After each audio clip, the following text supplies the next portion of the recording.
Steph, obviously not the results in which you wanted tonight, but still had a moment to make NBA history. You've tied Kobe Bryant as the second player to score 60 points over the age of 35. I don't want to date you or anything like that. Second game of a back-to-back. What type of zone were you in tonight? Trying to get your team this victory and having such a phenomenal performance. That's pretty cool. I didn't know that. That was his last game? Yep. That's special. Granted, we lost. It's just one of those things you kind of feel as you go, knowing we're on a back-to-back, coming in late, trying to do whatever you can to keep our team in it, just make shots, take what the defense gives you, force the issue if you feel it. I think in that fourth quarter, we were very decisive on just trying to get me, good looks, create some confusion. Thankfully, a bunch of them went in. I wish that last one would have went down and had a good look at it. But it's frustrating, obviously, not coming away with the win, knowing a couple plays here, a couple plays there. It's a different outcome, and we're celebrating an individual performance like that, but just adds to the frustration of our season. Steph, you had another 20-point quarter. That's up to 45 now, the most in NBA history. How do you determine when to just take over and then when to facilitate? There's a kind of a subconscious feel of the game, knowing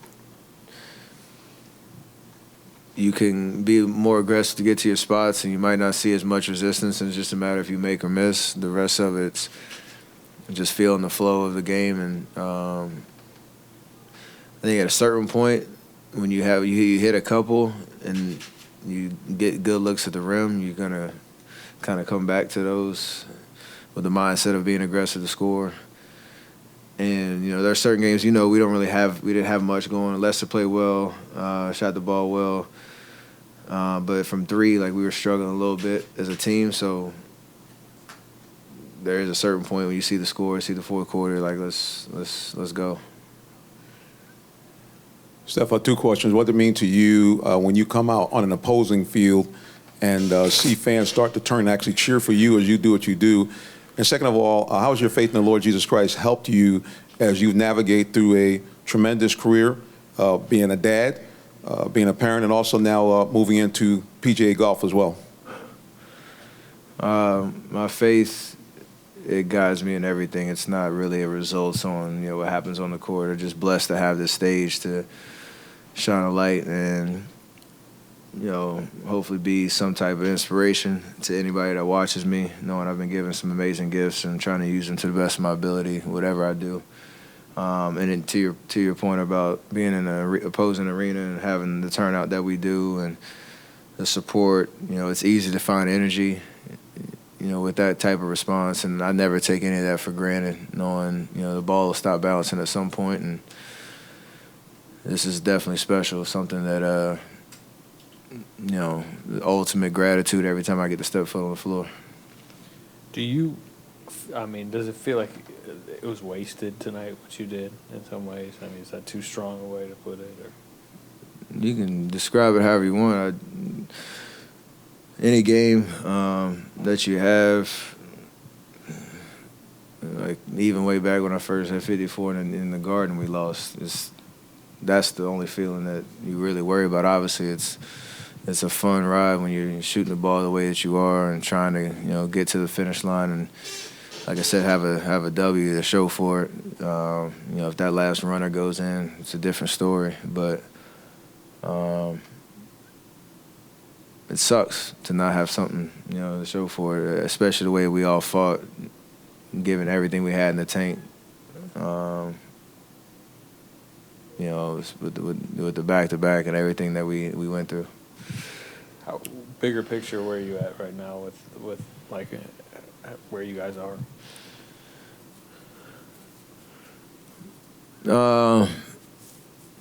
It's tough because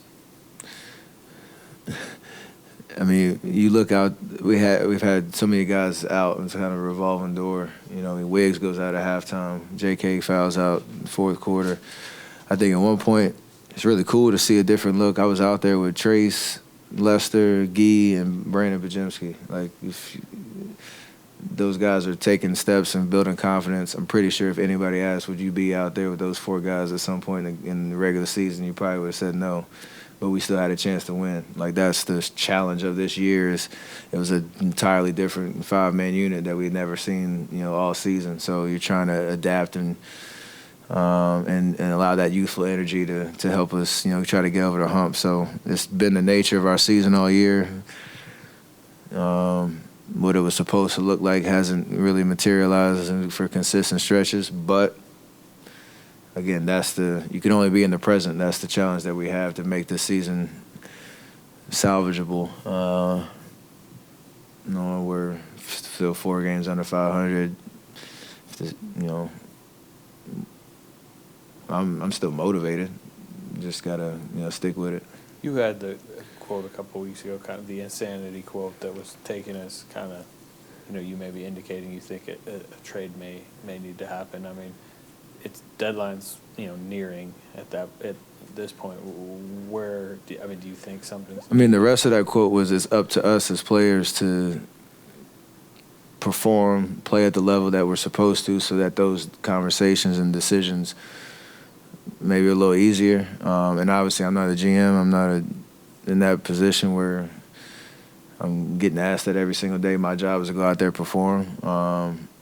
The closer you get to it, it's the nature of the NBA. You can't be naive and act like, calls aren't being made wherever it is. But for us as players in the locker room, you have to be able to control what you can control. And until it's, said otherwise or decisions are made, like, it's up to us to go out and perform and hold our ground as a team that's, a legitimate team that can win. And if you're not, then you approach things differently when the opportunity presents itself.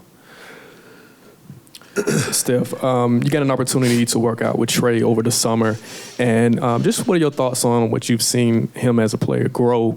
And of course, the city of Atlanta, they say that he's been snubbed as an All-Star. Just your thoughts on his growth and him being left off the All-Star team? He's continued to get better, perform his numbers. The All-Star there's a lot that goes into it, from the votes, from fans, media, coaches. It's a competitive element, at each position, trying to, be selected every year. I told him after the game, it'll all come back to him if he continues to approach the game the right way, play with joy, don't let it build any type of resentment because he's not acknowledged. I'm sure there's a couple injuries on the East, and it might not be the way that he wanted to get in, but he'll be there in Indiana being represented. And like I said, if you continue to approach the game the right way, if you continue to work at your craft, you continue to do what he's doing, it'll come back to him.